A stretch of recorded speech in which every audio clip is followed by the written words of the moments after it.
కర్నూలు జిల్లా గోనెగండ్ల సమీపంలోని విషాదం. కర్నూలు నుండి ఎమ్మిగనూరుకు వస్తున్నటువంటి అంబులెన్స్ ను ఢీకొన్న కర్నూలు వైపుగా వెళ్తున్నటువంటి లారీ అంబులెన్స్ డ్రైవర్ ఖాతార్ హుస్సేన్ అక్కడికక్కడే మృతి. ప్రమాదంలోని అంబులెన్స్ డ్రైవర్ అంబులెన్స్ లోనే ఇరుక్కుని పోవడంతో ఇబ్బందులు పడి డ్రైవర్ ను బయటకు తీసిన స్థానికులు ఎమ్మిగనూరు ప్రభుత్వ ఆసుపత్రికి తరలించగా డాక్టర్లు పరీక్షించి డ్రైవర్ ఖాతార్ హుస్సేన్ మృతి చెందాడని నిర్ధారించారు.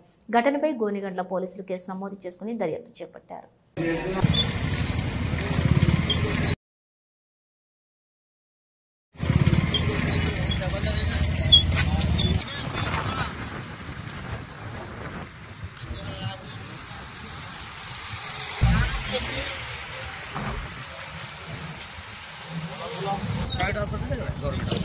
ప్రైవేట్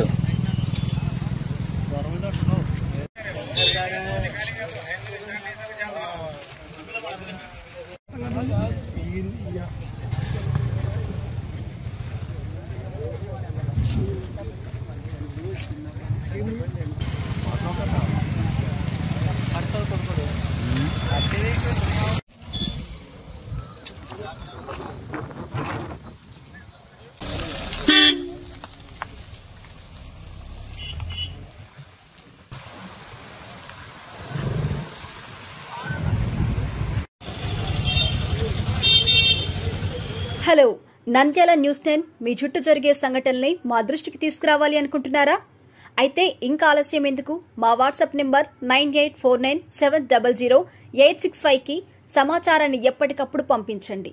మా నంద్యాల న్యూస్ 10 ద్వారా మీ సమస్య పరిష్కరించుకోవడానికి ముందడుగు వేయండి.